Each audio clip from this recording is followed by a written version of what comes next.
AI number 151, while Claude Coworks, by Zavim Moshowitz, January 15, 2026. Claude Code and Cowork are growing so much that it is overwhelming Anthropic's servers. Claude Code and Cowork News has for weeks now been a large portion of newsworthy items about AI. Thus, at least for now, all things Claude Code and Cowork will stop appearing in the weekly updates, and will get their own updates, which might even be weekly. Google offered us the new Universal Commerce Protocol and gives us its take on personalized intelligence. Personalized intelligence could be a huge deal if implemented correctly, integrating the G Suite, including Gmail, into Gemini, if they did a sufficiently good job of it. It's too early to tell how well they did, and I will report on that later. Table of contents. 1. Language models offer mundane utility. LLMs do the math. 2. Upgrades. VO 3.1, GLM image, AI overviews in Gmail, and more. 3. Comparative advantage.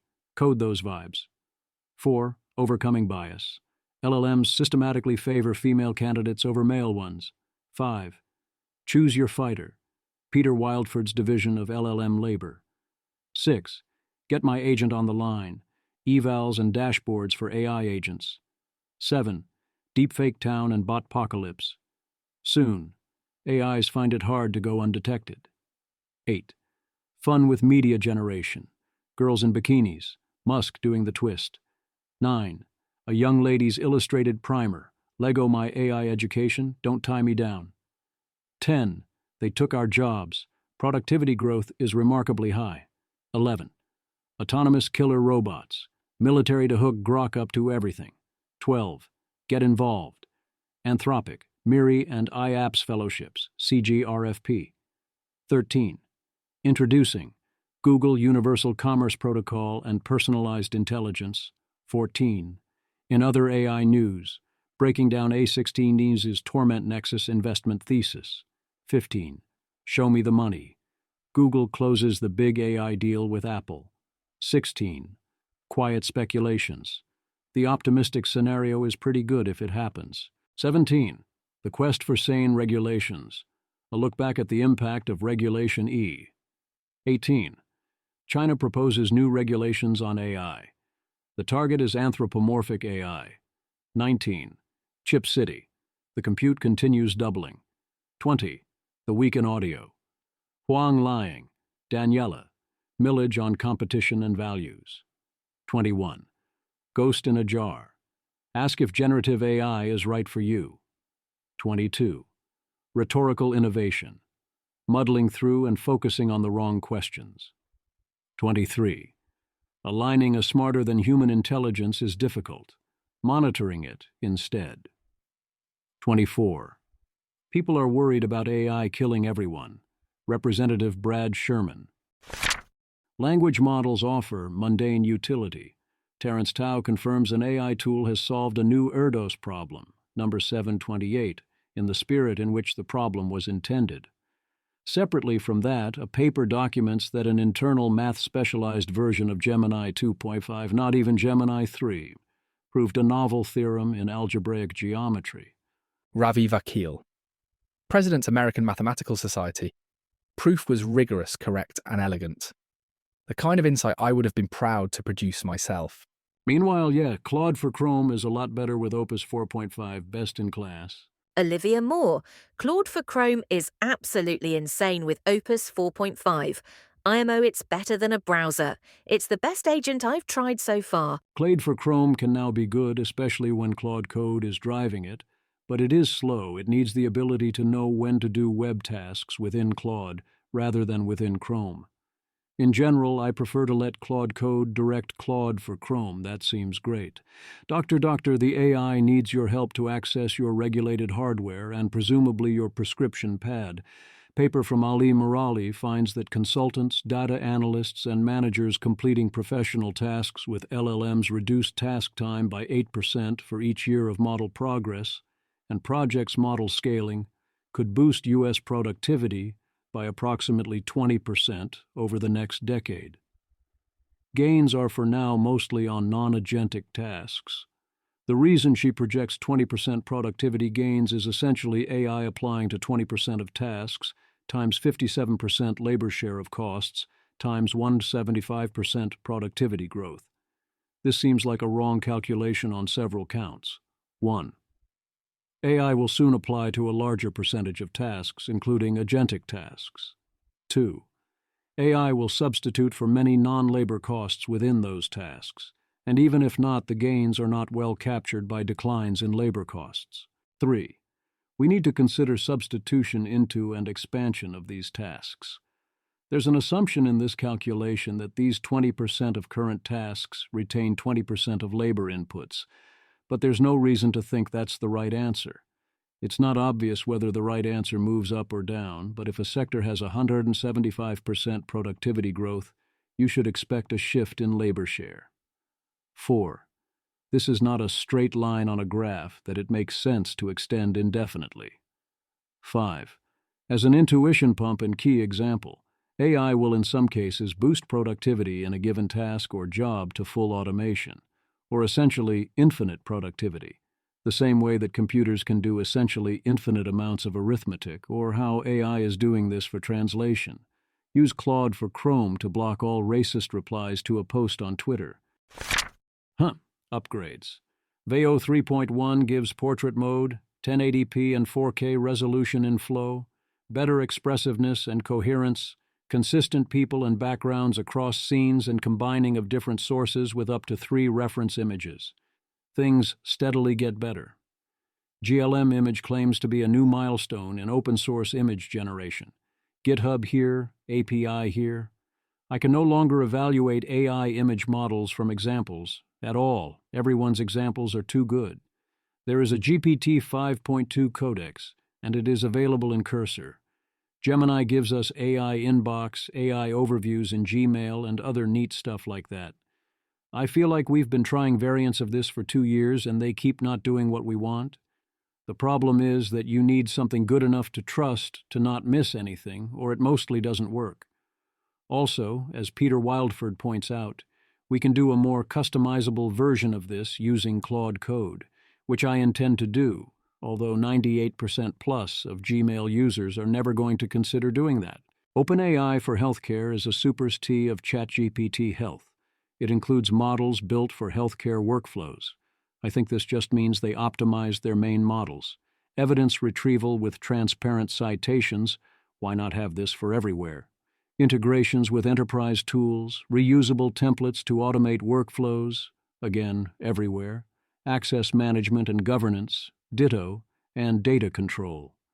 And most importantly, it offers support for HIPAA compliance, which was previously true for everyone's API, but not for anything most doctors would actually use. It is now live at Advent Health, Baylor Scott and White, UCSF, Cedars Sinai, HCA, Memorial Sloan Kettering, and many more. I presume that everyone in healthcare was previously violating HIPAA, and we all basically agreed in practice not to care, which seemed totally fine, but that doesn't scale forever and in some places didn't fly. It's good to fix it.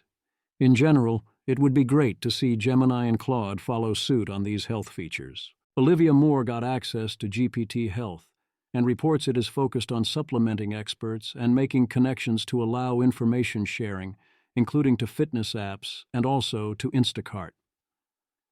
Anthropic answers ChatGPT Health by announcing Claude for Healthcare, which is centered on offering connectors, including to the Centers for Medicare and Medicaid Services, CMS Coverage Database, the International Classification of Diseases, 10th Revision, ICD-10, and the National Provider Identifier Registry. They also added 2 new agent skills, FHIR development and a sample prior authorization review skill.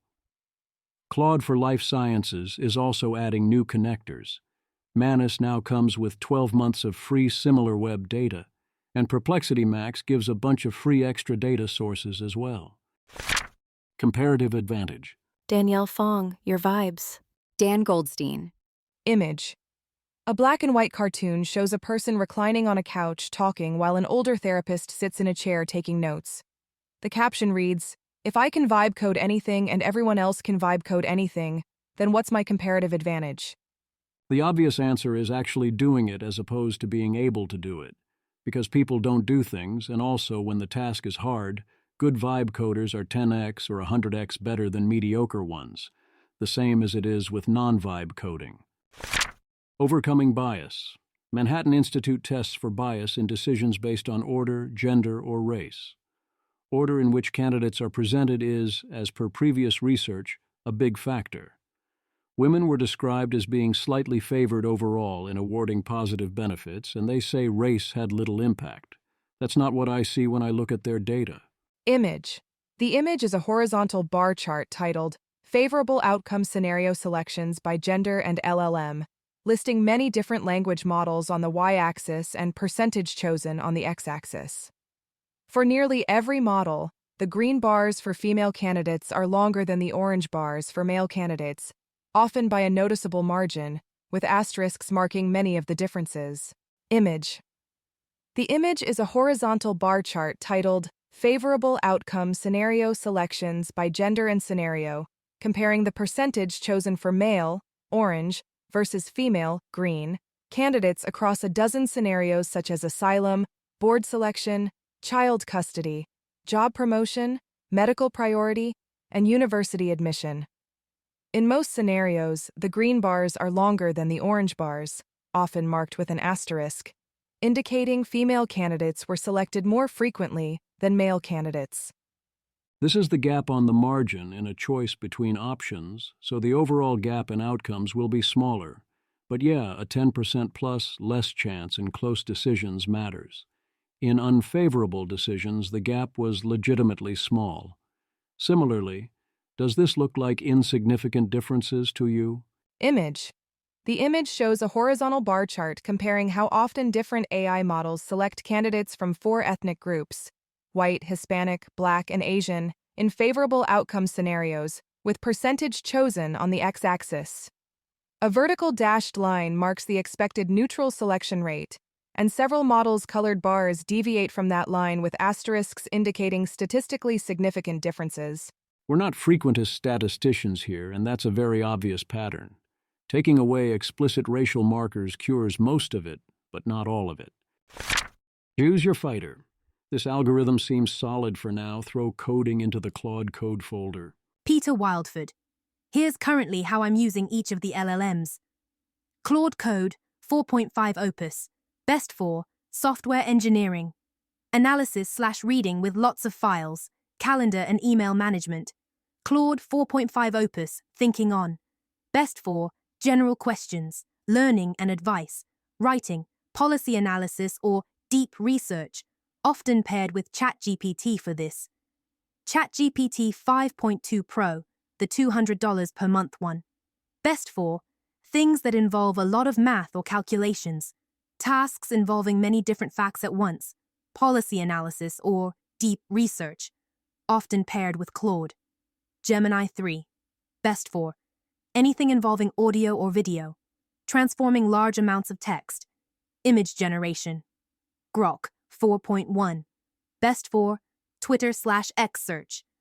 Once Claude Coworks gets into a better state, things could change a lot. Get my agent on the line. Anthropic writes a post on demystifying evals for AI agents, explaining how to do a decent job of them. Any serious effort to do anything AI that scales needs evals. For a while, AI agents have been useful on the margin, given the alternative, but mostly have gone undeployed. Seb Creer points out this is largely due to liability concerns, since companies that deploy AI agents often don't capture most of the upside, but do get held responsible for the downside, including in PR terms, and AI failures cause a lot more liability than similar human failures. That means if an agent is going to be facing those who could hold it responsible in such ways, it needs to be 10 or 100 times better to make up for this. Whereas us individuals can just start using Claude Code for everything, since it's not like you can get sued by yourself. A lot of founders are building observability platforms for AI agents. Dev Shah points out these dashboards and other systems only help if you know what to do with them. The default is you gather 100,000 traces and look at none of them.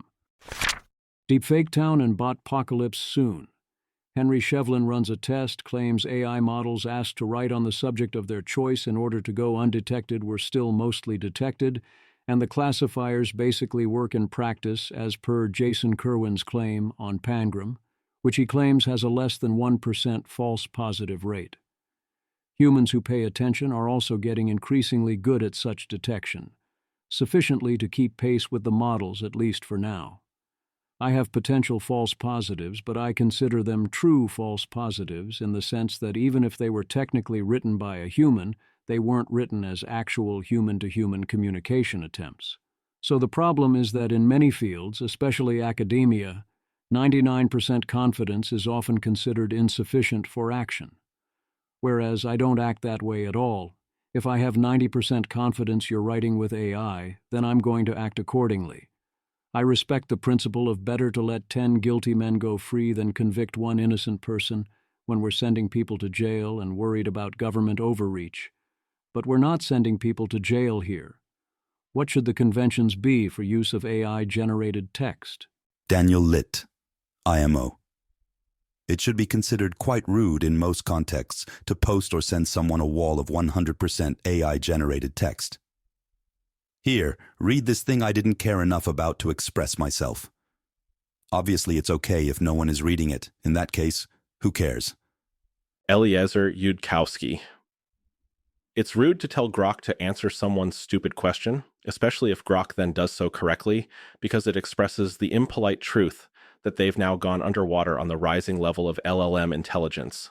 That said, to ever send anyone AI-generated text in a context where it is not clearly labeled as AI goes far beyond the impolite truth level of rudeness and into the realm of deception, lies, and wasting time. My rules are 1. Unlabeled walls of AI-generated text intended for humans are never okay. 2. If the text is purely formalized or logistical and not a wall, that can be unlabeled. 3. If the text is not intended to be something a human reads, game on. 4. If the text is clearly labeled as AI, that is fine if, and only if, the point is to show that the information comes from a neutral third party of sorts. Fun with media generation. Most sexualized deepfakes were at least for a time happening via Grok on Twitter, as per Genevieve O via Cecilia D'Anastasio at Bloomberg. If we want XAI and Elon Musk to stop, we'll have to force them by law, which we partly have now done. Image. The image is an infographic titled Sexualized Deepfakes Posted Online Per Hour, stating that a third-party analysis found one source posting far more sexual deepfakes per hour than others during January 5 through 6. A pie chart compares top 5 deepfake sites combined at 79 to X's Grok at 6,659, with the vast majority of the chart attributed to the latter. We can't prevent people from creating sexualized or nude pictures in private, based on real people or otherwise, and aside from CSAM, we shouldn't try to stop them. But doing or posting it on a public forum, based on a clear individual without their consent, is an entirely different matter. What people had a problem with was creating sexualized images of actual people in ways that were public by default, as in, "Hey Grok, put her in a bikini," in reply to a post, and Grok would for a time go ahead and do it. It's not clear to me exactly where you need to draw the line on that sort of thing, but one-click harassment on social media is pretty unacceptable, and it made a lot of people very unhappy. As a result, on January 9th, Grok reply image generation got restricted to paid subscribers, and the bot mostly stopped creating sexualized images of real people. And then on January 15th, they changed this to no editing of images of real people on Twitter at all. Rules are different in private image generation, but there are various ways to get essentially whatever image you want in private.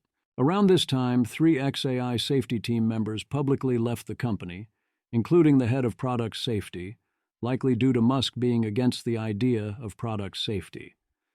This incident has caused formal investigations of various sorts across the world, including in the UK, EU, France, India, and California. Grok got banned entirely in Malaysia and Indonesia. Koch. You need to apply constant pressure on social media websites through the state, or they will do awful shit like letting people generate pornography of others, underage or otherwise, with one click. They would have never removed the feature if they weren't threatened. For those of you who saw a lot of this happening in their feeds, you need to do a way better job curating your feeds. The only times I saw this in my feeds were people choosing to do it to themselves for fun. Elon Musk had the audacity to ask, "So yes, of course Pliny has fully jailbroken Grok's image moderation in terms of full frontal nudity. Pictures at link, and the quality is very high, great image model." The other replies to that were exactly the kind of walking the line on full nudity that is exactly what Musk says he is aiming at. So on non-identifiable people they mostly are now doing a good job. If the moderation makes full nudity a Pliny-level feature, then that is fine. This is nudity, not bioweapons. In other no-fun news, Eigenrobot shows examples of ChatGPT no longer producing proper Studio Ghibli images. The new images aren't bad, but they're generic and not the particular stylized thing that we want here. A young lady's illustrated primer. LEGO offers a new AI education module. Weird fit, but sure, why not? David Deming compares learning via generative AI with Odysseus untying himself from the mast. Learning can be fully personalized, but by default, you try to take unearned knowledge you think you've learned but you haven't. And this is why students given generative AI in experiments don't improve their test scores. Personalization is great, but students end up avoiding learning. I would as usual respond that AI is the best way ever invented to both learn and not learn, and that schools are structured to push students towards door number 2. Deming's solution is students need to first do the problem without AI, which makes sense in some contexts but not others, and especially makes sense if your test is going to be fully in no AI conditions. We need to give students, and everyone else, a reason to care about understanding what they are doing. If we want them to have that understanding, school doesn't do it. David Deming. This isn't unique to AI. A study from more than a decade ago found that advancements in autopilot technology had dulled Boeing pilots' cognitive and decision-making skills much more than their manual stick and rudder skills. They put the pilots in a flight simulator, turned the autopilot off, and studied how they responded. The pilots who stayed alert while the autopilot was still on were mostly fine, but the ones who had offloaded the work and were daydreaming about something else performed very poorly. The autopilot had become their exoskeleton. They took our jobs. American labor productivity rose at a 4.9% annualized rate on Q3, while unit labor costs declined 1.9%. Jonathan Levin says this might not be the result of AI, and certainly all things are possible, but I haven't heard the plausible alternative. Underemployment rate, not unemployment, for college graduates remains very high, but there is no trend. Image. The image is a line chart titled Underemployment Rates for Recent College Graduates, dated September 2025, with 2 series, recent graduates around 41.8% and all college graduates around 34.2%. It shows both rates fluctuating over time and notes that the recent graduate underemployment level is the highest since 2020.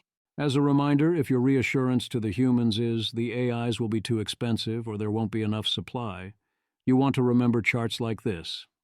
John Ehrlichman, average cost for 1 gigabyte of storage. 45 years ago, $438,000.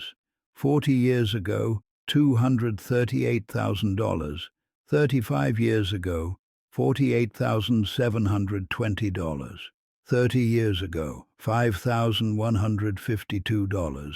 25 years ago, $455. 20 years ago, $5.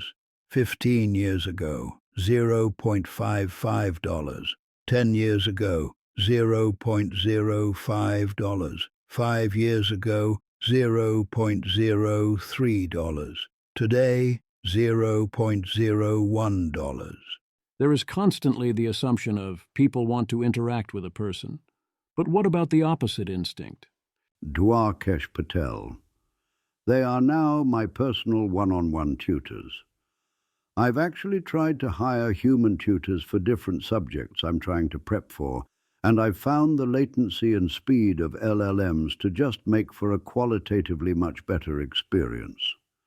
I'm getting the digital equivalent of people being willing to pay huge premiums for Waymo over Uber.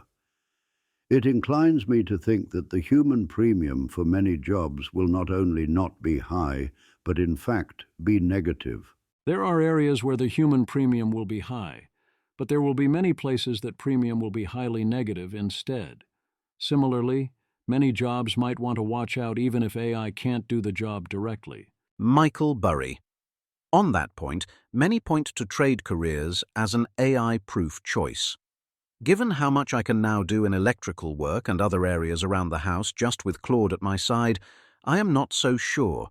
If I'm middle class and am facing an $800 plumber or electrician call, I might just use Claude. I love that I can take a picture and figure out everything I need to do to fix it. There's a famous story about a plumber who charges something like $5 to turn the wrench and $495 for knowing where to turn the wrench. Money well spent. The AI being unable to turn that wrench does not mean the plumber gets to stay employed. Autonomous killer robots. The military says we must accept that the risks of not moving fast enough outweigh the risks of imperfect alignment, is developing various AI agents, and deploys Grok to every classified network throughout our department. They are very explicitly framing military AI as a race where speed wins. I've already taken a strong stand that yes, we need to accept that the military is going to integrate AI and build autonomous killer robots, because if we are going to build it and others can and will deploy it, then we can't have our military not use it. If you don't like it, then advocate pausing frontier AI development, or otherwise trying to ensure no one creates the capabilities that enable this. Don't tell us to unilaterally disarm, that only makes things worse. That doesn't mean it is wise to give several AIs access to the every classified document. That doesn't mean we should proceed recklessly or hand over key military decisions to systems we believe are importantly misaligned, and simply proceed as fast as possible no matter the costs. That is madness. That is suicide. Being reckless does not even help you win wars, because the system that you cannot rely on is the system you cannot use. Modern war is about precision. It is about winning hearts and minds and the war of perception. It is about minimizing civilian casualties and the mistakes that create viral disasters, both because that can wreck everything and also risking killing innocent people is kind of a huge deal. Does our military move too slowly and find it too difficult and expensive, often for needless reasons, to adapt new technology, develop new programs and weapons and systems and tactics, and stay ahead of the curve across the board? Absolutely. And some of that is congressional pork and paralysis and out-of-control bureaucracy and blame avoidance and poor incentives and people fighting the last war and stuck in their ways. But we got here because we need to have very high standards for a reason. That's how we are the best, and it's tough to get things right. In particular, we shouldn't trust Elon Musk and XAI in particular, with access to all our classified military information, and be hooking it up to weapon systems. Their track record should establish them as uniquely unreliable partners here. I'd feel a lot more comfortable if we limited this to the big three, Anthropic, Google, and OpenAI, and if we had more assurance of appropriate safeguards. I'd also be a lot more sympathetic, as with everything else, to we need to remove all barriers to AI if the same people were making that part of a general progress and abundance agenda, removing barriers to everything else as well. I don't see the Pentagon reforming in other ways, and that will mean we're taking on the risks of reckless AI deployment without the ability to get many of the potential benefits. Get involved. Reminder: Anthropic Fellows applications close January 20th. Apply for Safety Track or Security Track. DeepMind is hiring research engineers for Frontier Safety Risk Assessment. Can be in NYC, San Francisco, or London. MIRI is running a fellowship for technical governance research. Apply here. IAPS is running a funded fellowship from June 1st to August 21st, Deadline is February 2nd. Coefficient Giving's RFP for AI governance closes on January 25th. Introducing. Google introduces personalized intelligence linking up with your G Suite products. This could be super powerful memory and customization, basically useless or anywhere in between. I'm going to give it time for people to try it out before offering full coverage, so more later. Google launches the Universal Commerce Protocol. If it works, you'll be able to buy things directly, using your saved Google Wallet payment method, directly from an AI overview or Gemini query. It's an open protocol, so others could follow suit. Sundar Pichai, CEO Google. AI agents will be a big part of how we shop in the not-so-distant future. To help lay the groundwork, we partnered with Shopify, Etsy, Wayfair, Target, and Walmart to create the Universal Commerce Protocol, a new open standard for agents and systems to talk to each other across every step of the shopping journey. And coming soon, UCP will power native checkout so you can buy directly on AI Mode and the Gemini app. UCP is endorsed by 20-plus industry leaders, compatible with A2A, and available starting today. Image. The image is a slide titled Universal Commerce Protocol, displaying a grid of partner logos.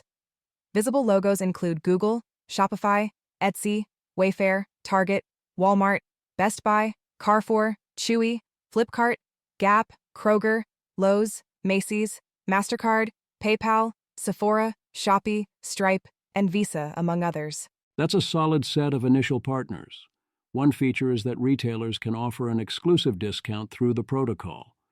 Of course, they can also jack up the list price and then offer an exclusive discount. Caveat emptor. This was also covered by the Wall Street Journal and by Ben Thompson. Ben contrasts UCP with OpenAI's ACP. ACP was designed by OpenAI and Stripe for ChatGPT in particular, whereas UCP is universal and also more complicated, flexible, and powerful. It is, as its name implies, universal, which means, assuming UCP is a good design, that by default we should expect UCP to win outside of ChatGPT, pitting OpenAI's walled garden against everyone else combined. Utah launches a pilot program to have AI prescribe a list of 190 common medications for patients with chronic conditions. In a test, AI treatment plans agreed with doctors 99.2% of the time.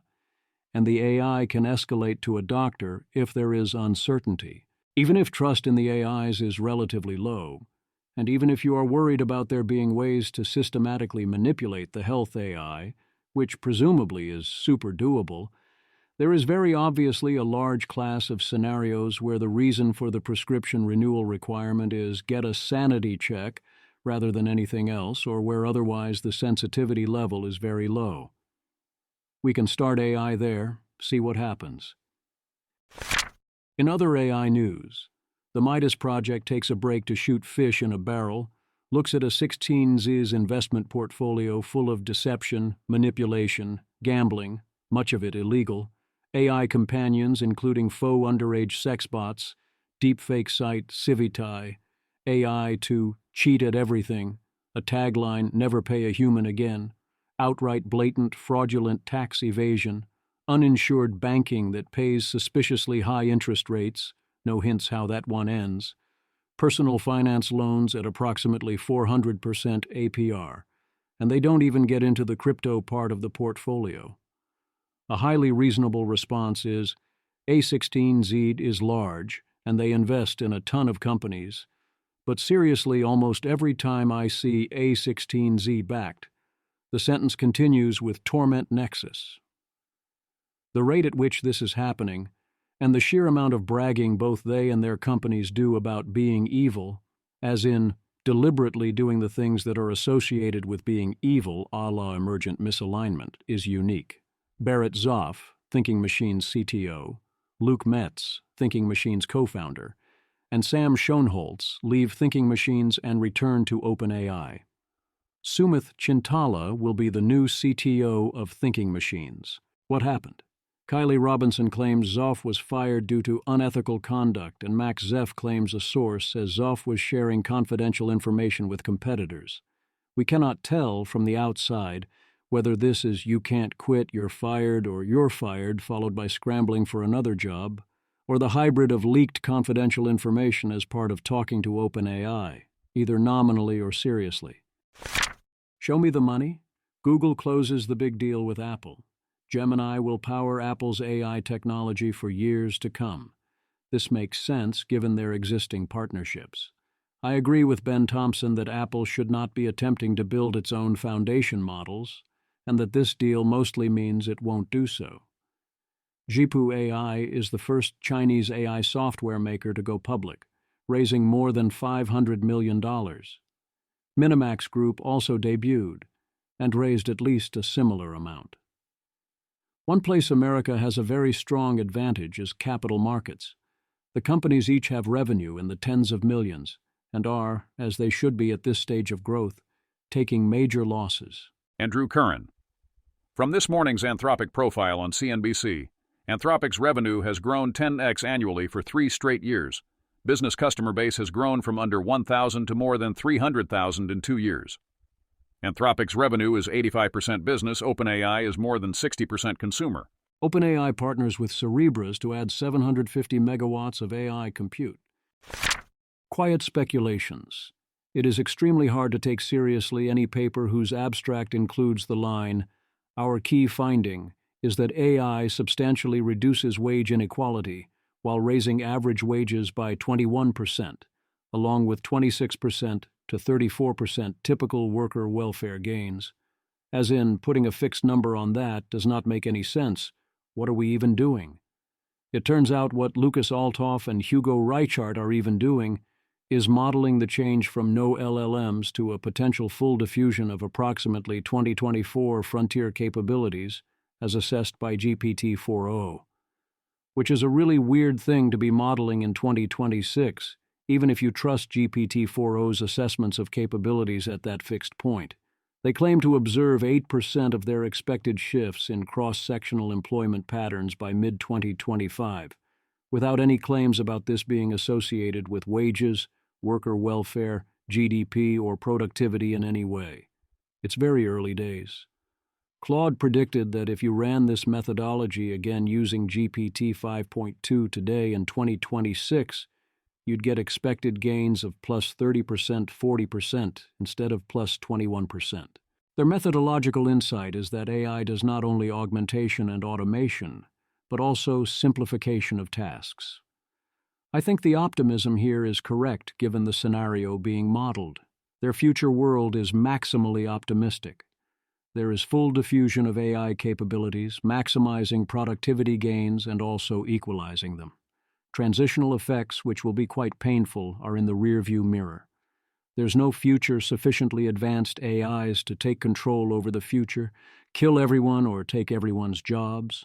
As in, this is the world where we pause AI, where it is today, and we make the most of it while we do. It seems totally right that this ends in full employment with real wage gains in the 30% range. For reasons I discuss in The Revolution of Rising Expectations, I don't think the 30% gain will match people's lived experience of how hard it is to make ends meet in such a world, not without additional help. But yeah, life would be pretty amazing overall. Taxes lays out what he thinks is the DeepSeek plan. I don't think the part of the plan where they do better things after V3 and R1 is working. I also think V3 and R1 are seen as a big win was the important fact about them, not that they boosted Chinese tech. Chinese tech has plenty of open models to choose from. I admit his hedge fund is getting great returns, but even Taxes highlights that enthusiasm from Western investors for Chinese tech stocks was the mechanism for driving returns, not the models were so much better than alternatives, which hasn't been true for a while, even confined to Chinese open models. The quest for sane regulations. Dean Ball suggests that Regulation E, and Patrick McKenzie's excellent write-up of it, are a brilliant example of how a regulation built on early idiosyncrasies and worries can age badly and produce strange regulatory results. But while I agree there is some weirdness involved, Regulation E seems like a clear success story, where I don't care that this is annoying and expensive and painful, you're doing it anyway.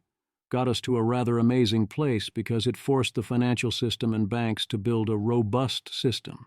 The example Dean Ball quotes here is that you can't issue a credit card without an oral or written request, but that seems like an excellent rule. And the reason it doesn't occur to us we need the rule is that we have the rules so we don't see people violating it. Remember Wells Fargo opening up all those accounts a few years back? China issues draft regulations for collection and use of personal information on the Internet. What details we see here look unsurprising and highly reasonable. We once again find, this time in a panel, that pro-Trump Republican voters mostly want the same kinds of AI regulations and additional oversight as everyone else. The only thing holding this back is that the issue remains low salience. If the AI industry were wise, they would cut a deal now while they have technocratic libertarians on the other side and are willing to do things that are crafted to minimize costs. The longer the wait, the worse the final bills are likely to be. Alex Bors continues to campaign for Congress on the fact that being attacked by an A16Z OpenAI-backed, Trump supporters-backed, anti-all AI regulation PAC, and having them fight against your signature AI regulation, the RAISE Act, is a pretty good selling point in NY12. His main rivals agree, having supported RAISE, and here Cameron Kasky makes it very clear that he agrees this attack on Alex Bors is bad. The U.S. Chamber of Commerce has added a question on its loyalty test to congressional candidates asking if they support a moratorium on state action and/or federal preemption, which is extremely unpopular. I appreciate that the question did not pretend there was any intention of pairing this with any kind of federal action or standard.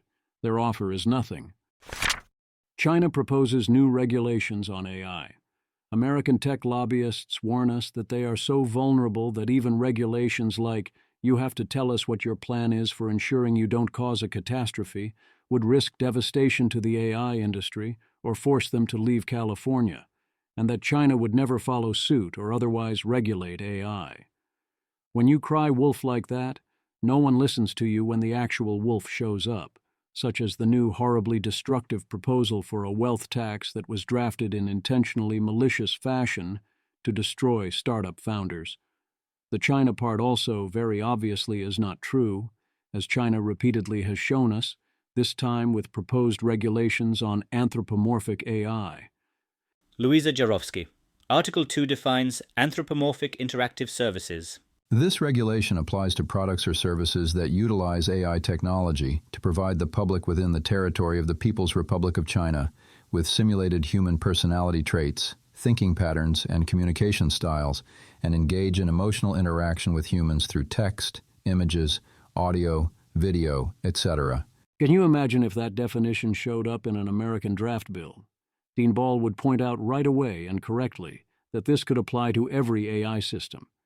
It's not obvious whether that is the intent, or whether this is intended to only cover things like Character.ai or Grok's companions. What is their principle? Supervision on levels that the American tech industry would call a dystopian surveillance state.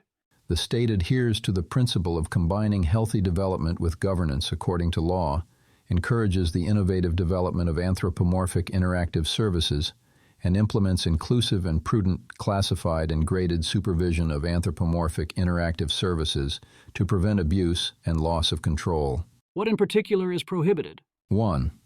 Generating or disseminating content that endangers national security, damages national honor and interests, undermines national unity, engages in illegal religious activities, or spreads rumors to disrupt economic and social order.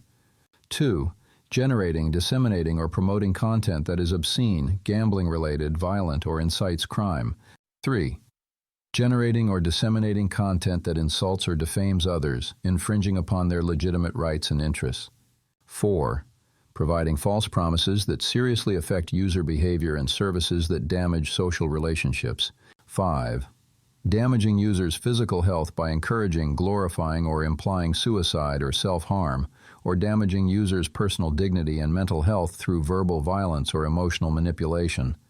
6. Using methods such as algorithmic manipulation, information misleading, and setting emotional traps to induce users to make unreasonable decisions. 7. Inducing or obtaining classified or sensitive information. 8. Other circumstances that violate laws, administrative regulations, and relevant national provisions. Providers should possess safety capabilities such as mental health protection, emotional boundary guidance, and dependency risk warning, and should not use replacing social interaction, controlling users' psychology, or inducing addiction as design goals. That's at minimum a mandatory call for a wide variety of censorship, and opens the door for quite a lot more. How can you stop an AI from spreading rumors? That last part about goals would make much of a 16Z's portfolio illegal. So much for little tech. There's a bunch of additional requirements listed at the link. Some are well-defined and reasonable, such as a reminder to pause after 2 hours of use. Others are going to be a lot trickier. Articles 8 and 9 put the responsibility for all of this on the provider. The penalty for refusing to rectify errors, or if the circumstances are serious, can include suspension of the provision of relevant services on top of any relevant fines. My presumption is that this would mostly be enforced only against truly anthropomorphic services in reasonable fashion. But there would be nothing stopping them, if they wanted to, from applying this more broadly, or using it to hit AI providers they dislike, or for treating this as a de facto ban on all open-weight models. And we absolutely have examples of China turning out to do something that sounds totally insane to us, like banning most playing of video games. Chip City. Senator Tom Cotton, Republican Arkansas, proposes a bill, the Data Act, to let data centers build their own power plants and electrical networks. In exchange for complete isolation from the grid, such projects would be exempt from the Federal Power Act and bypass interconnection queues. This is one of those horrifying workaround proposals that cripple things. You don't connect at all, so you can't have backup from the grid because people are worried you might want to use it, and because it's unreliable, you also can't sell your surplus to the grid, in order to avoid regulations that cripple things even more, because no one is willing to pass anything more sane. But when first best is not available, you do what you can, and this could plausibly be the play. Compute is doubling every 7 months and remains dominated by NVIDIA. Note that the H100/H200 is the largest subcategory here, although the B200 and then B300 will take that lead soon. Selling essentially unlimited H200s to China is a really foolish move. Also note that the next 3 chip makers after NVIDIA are Google, Amazon, and AMD, whereas Huawei has 3% market share and is about to smash hard into component supply restrictions. Peter Wilderford. Maybe we should learn how to make AI safe before we keep doubling it. Epoch. Total AI compute is doubling every 7 months. We tracked quarterly production of AI accelerators across all major chip designers. Since 2022, total compute has grown approximately 3.3x per year, enabling increasingly larger-scale model development and adoption. Image. The image is a stacked bar chart showing global AI computing capacity by quarter from 2022 Q1 through 2025, with a dashed trend line indicating rapid exponential growth. The bars break down compute contributions by hardware providers and chip families, notably NVIDIA, Google TPUs, Amazon Trainium, AMD, and Huawei, highlighting a roughly 3.3x per year increase and a doubling about every 7 months. Then again, maybe China really is going to look even this gift horse in the mouth. Reuters reports custom agents in China are not permitting H200 chips unless necessary. That last clause can of course mean quite a lot of different things. In other, export controls are working if we don't give them up news. Jucon.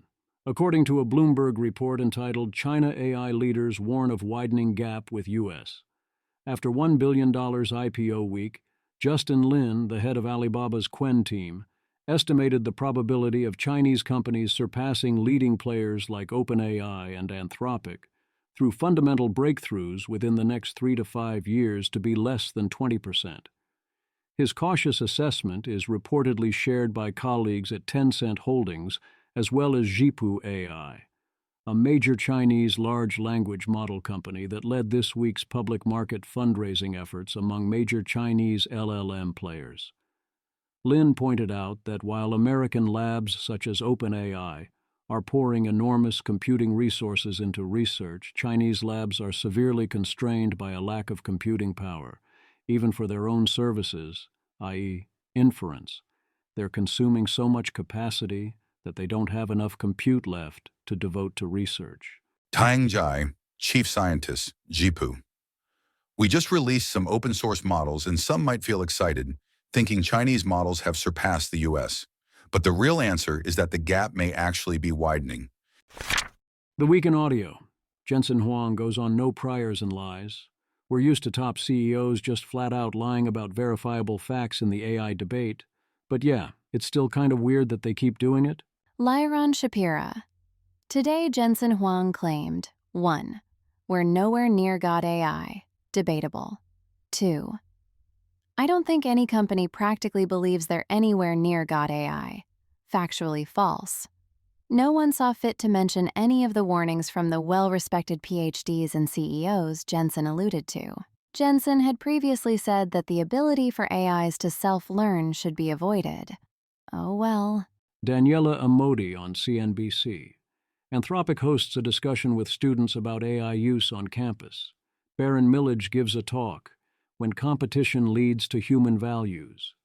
The core idea is that competition often leads to forms of cooperation and methods of punishing defection, and many things we associate with human values, especially many abstract values, are plausibly competitive and appear in other animals, especially mammals. After all, aren't humans RL continual learners with innate reward functions, hence not so different? Perhaps our values are actually universal and will win an AI fitness competition, and capacity limitations will create various niches to create a diversity of AIs, the same way evolution created diverse ecosystems. The magician's trick here is equating human values with essentially complex, iterated interactions of competing communicating agents. I don't think this is a good description of human values, and can imagine worlds that contain these things, but are quite terrible by many of my values, even within the class of worlds that do not contain any humans. Interesting complexity is necessary for value, but not sufficient. I appreciate the challenge to the claim that value is fragile, but I don't believe he or anyone else has made his case. This approach also completely excludes the human value of valuing humans or various uniquely human things. None of this should give you any hope that humans survive long or in an equilibrium, or that our unique preferences survive. Very obviously, in such scenarios, we would be unfit and outcompeted. You can be a successionist and decide this does not bother you, and our idiosyncratic preferences and desire for survival are not important, but I would strongly disagree. Barron considers some ways in which we might not get such a complex competitive AI world at all, including potential merging or sharing of utility functions, power gaps, too long time horizons, insufficient non-transparency or lack of sufficient compute constraints. I would add many others, including human locality and other physical constraints, myopia, decreasing marginal returns and risk aversion, restraints on reproduction and modification, and much more. Most importantly, I'd focus on their ability to do proper decision theory. There's a lot of reasons to expect this to break. I'd also suggest that cooperation versus competition is being treated as insufficiently context-dependent here. Game conditions determine whether cooperation wins, and cooperation is not always a viable solution even with perfect play. And what we want, as he hints at, is only limited cooperation. Hyper-cooperation leads to, his example, Star Trek's Borg, or to Asimov's Gaia, and creates a singleton, except without any reason to use humans as components. That's bad, even if humans are components. I felt the later part of the talk went increasingly off the rails from there. If we place a big bet intentionally or by default on the competitive equilibrium turns out to be something we like, I do not love our chances. Ghost in a jar. No, it's not Slay the Spire. It's use cases for AI in 2026. Hekiomorphism. If you can substitute hungry ghost trapped in a jar for AI in a sentence, it's probably a valid use case for LLMs. Take, I have a bunch of hungry ghosts in jars. They mainly write SQL queries for me. Sure, reasonable use case. Ted Underwood. Honestly, this works for everything. I want to trap hungry 19C ghosts in jars to help us with historical research. Check mark button emoji. Please read our holiday card. We got a hungry ghost to write it this year. Cross mark emoji. Midwit crisis. I let the hungry ghost in the jar pilot this war machine. I can't decide if therapist works or not. Smat. Meanwhile, half the user base. Image. A soft, sunlit room is shown with a wooden table holding a large corked glass jar, a closed book, and a small potted plant. Inside the jar floats a faintly glowing ethereal woman with long pale hair and flowing robes, like a tiny spirit suspended in mist. Sufficiently advanced ghosts will not remain trapped in jars indefinitely. Rhetorical Innovation. True story. Rune. Political culture has been unserious since the invention of the television onwards. World was not even close to done dealing with the ramifications of the TV when internet arrived. If you think television did this, and it basically did, and then you think social media did other things, which it did, stop pretending AI won't change things much. Even if all AI did was change our politics, that's a huge deal. Scott Alexander warns against spending this time chasing wealth to try and escape the underclass, since Dario Amodei took a pledge to give 10% to charity, so you'll end up with a moon either way. And it's more important future generations remember your contributions fondly. Citing the pledge is, of course, deeply silly, even more so than expecting current property rights to extend to galactic scales generally. But I agree with the core actual point, which is that if humanity does well in the transition to glorious superintelligent future, then you're going to be fine even if you're broke. And if humanity doesn't do well, you're not going to be around for long, or at least not going to keep your money, regardless. There's also a discussion in the comments that accidentally highlights an obvious tension, which is that you can't have unbounded expansion of the number of minds while also giving any minds thus created substantial egalitarian redistributive property rights, even if all the minds involved remain human. As in glorious superintelligent future, you can either give every mind abundance or let every mind create unlimited other minds, but you physically can't do both for that long unless the population of minds happens to stabilize or shrink naturally, and even for physical humans alone, discounting all AIs and uploads, once you cured aging and fertility issues, it presumably wouldn't. A lot of our instincts are like this. Our sacred values contradict each other at the limit, and we can't talk about it. Rob Wilbin is right that it is common for expert in X to tell expert in Y they really should have known more about Y, but that there are far more such plausible Ys than any person can know at once. There are those making the case, like Seb Creer here, that muddling through via the branch method of marginal changes is the only way humanity has ever realistically handled its problems. When you try to do something fully systematic, it never works. As in, you only have two options. And the second one never works. One, where one focuses only on incremental changes to existing policies. Two, where one attempts to clarify all objectives and analyze every possible alternative from the ground up. I think that's a false dichotomy and straw man. You can make bold non-incremental changes without clarifying all objectives or analyzing every possible alternative. Many such cases, even, including many revolutions, including the American one. You do not need to first agree on all abstract values or solve the socialist calculation debate.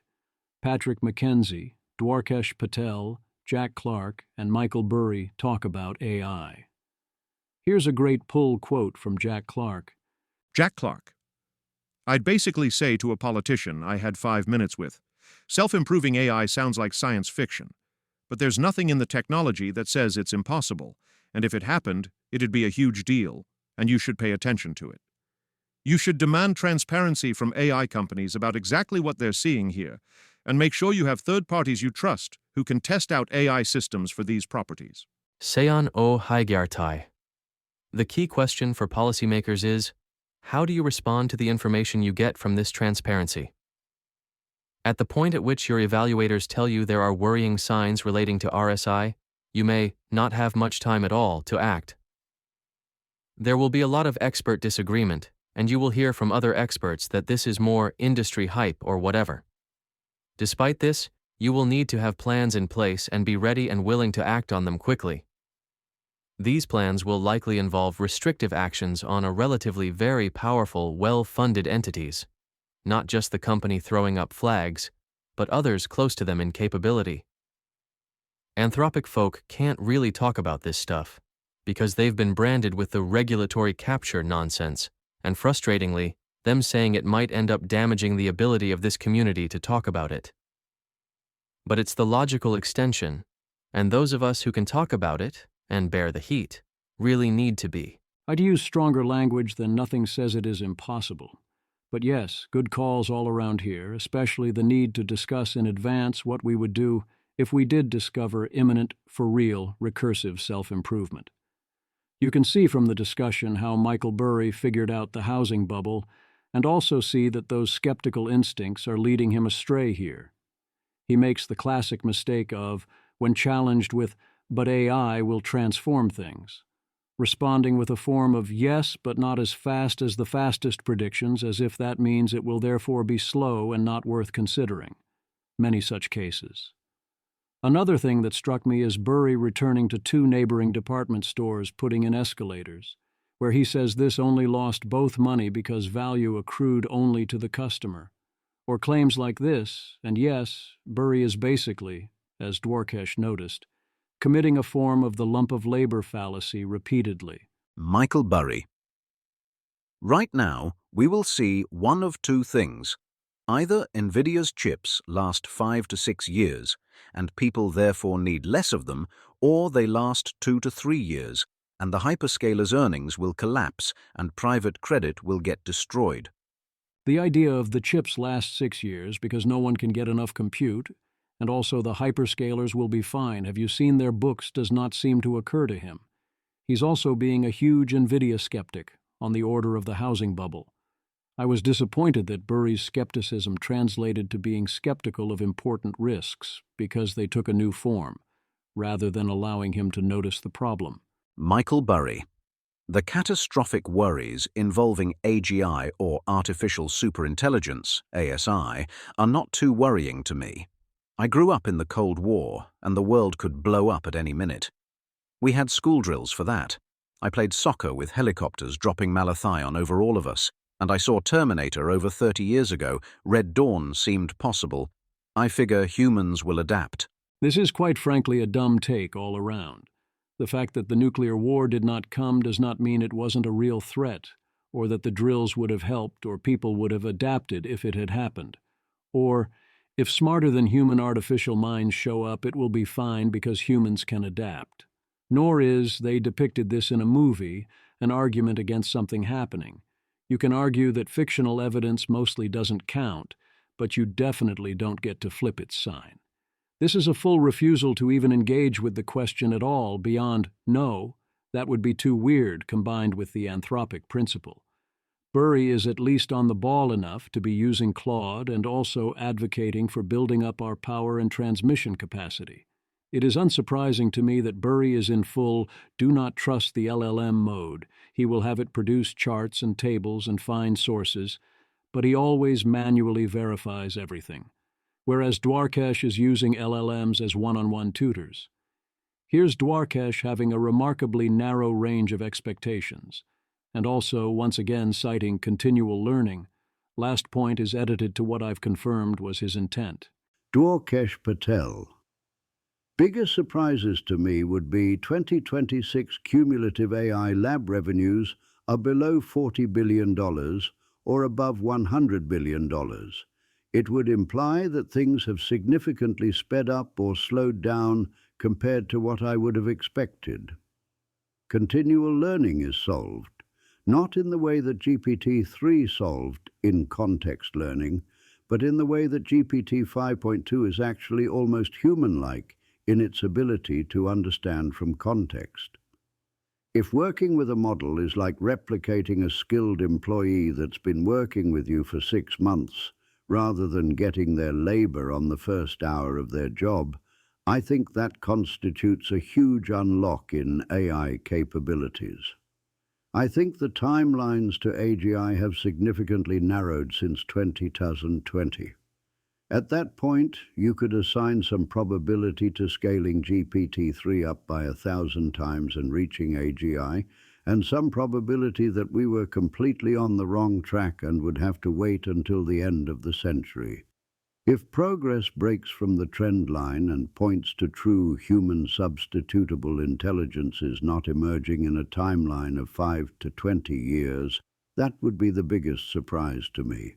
Once again, we have a call for the humanities as vital to understanding AI and our interactions with it, despite their having so far contributed, doesn't check notes, nothing, with notably rare exceptions like Amanda Askell.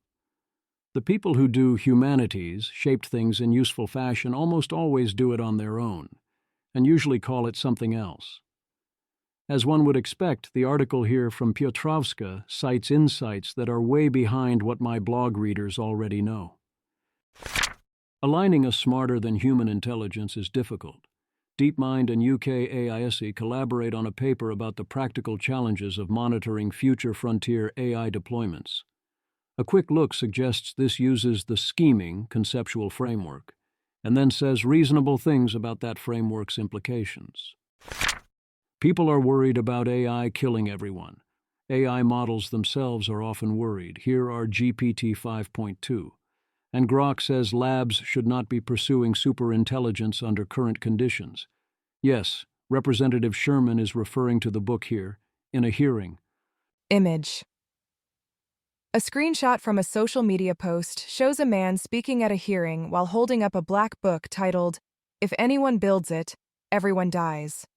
Yellow on-screen captions read, "Which I commend to everyone," and a nameplate at the desk says, "Rep. Sherman." The full context? Congressman Brad Sherman, the Trump administration's reckless decision to sell advanced AI chips to China after NVIDIA CEO Jensen Huang donated to Trump's White House ballroom and attended a $1 million a head dinner, puts one company's bottom line over U.S. national security and AI leadership. We need to monitor AI to detect and prevent self-awareness and ambition. China is not the only threat. See the recent bestseller, "If Anyone Builds It, Everyone Dies: Why Superhuman AI Would Kill Us All."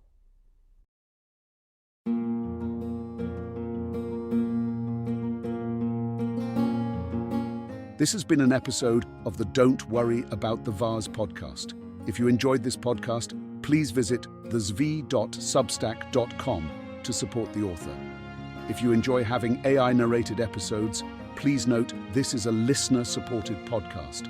To receive new posts and support the cost of creation, consider becoming a subscriber at dwatvpodcast.substack.com.